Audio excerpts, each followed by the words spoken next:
Hello मेरे दोस्त, मेरे प्यारे छोटे भाई, बायो का आज पार्ट 5 लेके आए हैं।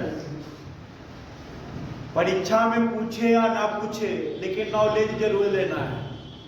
नॉलेज की दृष्टि से बायो पढ़िए, उपयोग की दृष्टि से बायो पढ़िए। एमटीपी क्या है? मेडिकल टर्मिनेशन प्रोग्रेस गर्भता कहा जाता है। इस सभी का इंग्लिश का हम फुल फॉर्म एक वीडियो में डाल देंगे या पीडीएफ डाल देंगे। पीडीएफ के लिए मेरा रवि ऑनलाइन क्लास को आप ज्वाइन कर लीजिएगा। एमटीपी किससे? मेडिकल टर्मिनेशन प्रोग्रेस होता है। देखिए होता क्या है कि हमारे आजकल बलात्कार चल रहा है या बलात्कार हो जा रहा है, अनजाने में बड़ियाड़ी सेक्स किया जा रहा है पकड़कर। तो जानबूझकर या स्वेच्छा से कराया गया गर्भपात। अब बताइए क्यों कर दिया?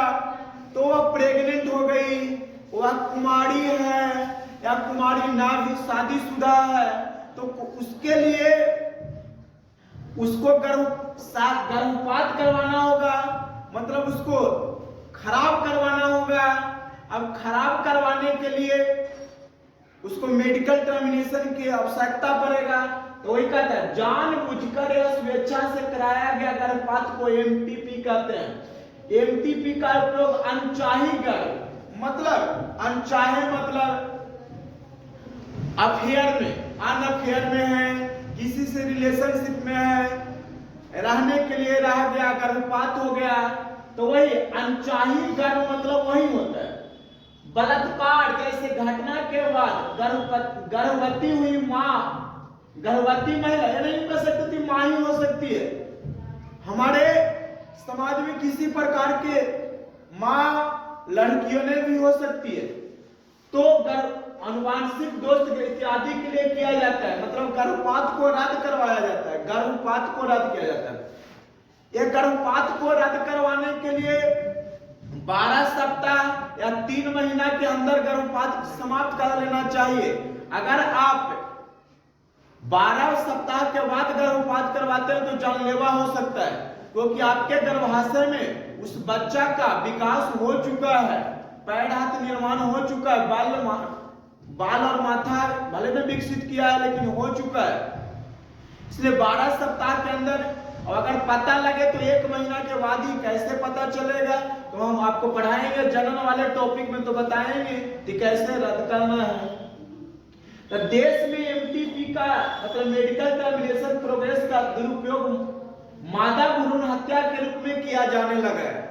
जैसे आजकल गर्भवती महिलाएं खाली बेटी हो रहा है तो बेटा के लिए करवाएंगे अल्ट्रासाउंड। अगर बेटी का मर गया तो उसको बर्बाद कर देंगे, उसी को भ्रूण हत्या कहते हैं।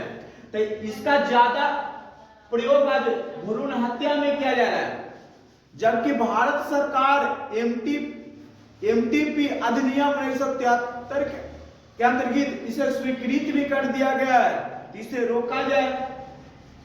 आईएफटी क्या है? इंट्राफैलोपियन ट्रांसफर क्या है? देखिए सर, इस प्रक्रिया में परखनली में स्त्री का अंडाणु एवं उसके पुरुष साथी का शुक्राणु लेकर निषेचन कराया जाता है। जब निषेचन के जाइगोट 8 कोशिकावस्था तक होता है तो उसे फैलोपियन नलिका में स्थानांतरित कर दिया जाता है, जिसे आईएफटी कहा जाता है, इंट्रोवैलेट भी कहा जाता है। देखिए जब किसी स्त्री का बाल बच्चा नहीं होता है तो अगर दोनों में गर्भाशय में प्रॉब्लम है, ये भी हो सकता है, तो गर्भाशय में फैलोपियन नलिका में प्रॉब्लम है, तो मादा के अंडाणु को लेकर और पुरुष के शुक्राणु को लेकर एक परखनली में निषेचन कराया जाता है। परखनली में निषेचन कराने के बाद वह 8 कोशिका का निर्माण कर लेता है, तो उस कोशिका को फैलोपियन नलिका में ट्रांसफर कर दिया जाता है महिलाओं में, जिससे वह मां अपने संतान को जन्म दे सकता है, देती है। अगला है आयुक्ति क्या है? तो जब जाइगोट निषेचन के बाद प्रजनन में 8 कोशिका से अधिक अवस्था में पहुंच जाता है, मतलब जब जाइगोट निषेचन के बाद युग्मनली क्रिया के बाद जाइगोट बनता है, तो निषेचन के बाद प्रजनन में 8 कोशिका से अधिक अवस्था में पहुंच जाता है, तो उसे सीधे गर्भाशय में पहुंचाया जाता है। तो इस क्रिया को आयुक्ति कहा जाता है। IVF क्या है? जब किसी मादा में निषेचन नहीं हो पाता है, परंतु बाहा में मतलब किसी भी बाहा में भ्रूण परिवर्तन के लिए उपयुक्त वातावरण प्रदान कर सकता है, तो इस स्थिति में उस मादा के अंडाणु एवं पुरुष साथी मतलब उसके हस्बैंड का शुक्राणु लेकर उस मादा को अंडाणु और पुरुष के शुक्राणु को लेकर प्रजनन में निषेचन कराया जाता है, जिसे IFT कहते हैं। पुनः उसे सीधे गर्भाशय में ट्रांसफर कर दिया जाता है। योनि क्या है? मतलब वैगिना क्या है? वैजिना क्या है? वैजिना क्या है?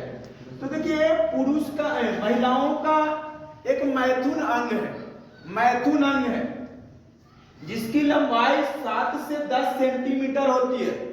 यह मांसल संरचना होती है, पेशीय मतलब मुलायम नली के रूप में होती है। योनि बाहर की ओर एक छिद्र द्वारा खुलती है, जिसे भाग या बलवा कहते हैं। योनि के बाहर की ओर एक छिद्र के द्वारा खुलता है, जिसे भाग या बलवा कहते हैं, भाग या बलवा कहते हैं। योनि मार्ग पतली झिल्लीदार त्वचा, पतली होगा, पतली झिल्लीदार त्वचा हाइमेन से ढका होता है, हाइमेन से ढका होता है। हाइमेन जब पहली बार संभोग होता है, प्रथम बार लैंगिक क्रिया होती है, तो यह टूट जाता है, या भारी वजन उठाने से, साइकिल चलाने से, व्यायाम करने से, इस वजह से भी यह झिल्ली टूट जाता है। इसी को लोग हमारे यहाँ सील पैक कहते थे, लेकिन ये तो नीतीश चाचा ने साइकिल चला के सब हाइमेन टूट गया। सर पहले क्रिया होता था, कहता जी अब इसी छिद्र के मतलब हाइमेन के बीच में एक छिद्र होता है, जिसके द्वारा रक्तस्राव होता है, मतलब मासिक चक्र बाहर निकलता है, वो हाइमेन के छिद्र के द्वारा। हाइमेन प्रथम लैंगिक क्रिया के समय टूट जाता है, जिसे दर्द के साथ थोड़ी मात्रा में रक्त का स्राव होता है। मतलब प्रथम बार संभोग करने के समय थोड़ी मात्रा में ब्लडिंग आता है, तो हाइमेन के द्वारा होता है। यह योनि एक मुलायम मांसल संरचना है, फैलता है, फिर कुछ समय के बाद यह सिकुड़ जाता है। तो यदि आगे हम फिर अगले पार्ट्स में आपको बताएंगे कि मादा और रिलेटेड क्वेश्चन जो इम्पोर्टेंट है उसको लेकर आएंगे, तो बने रहिए मेरे साथ अगले वीडियो के लिए। Thank you.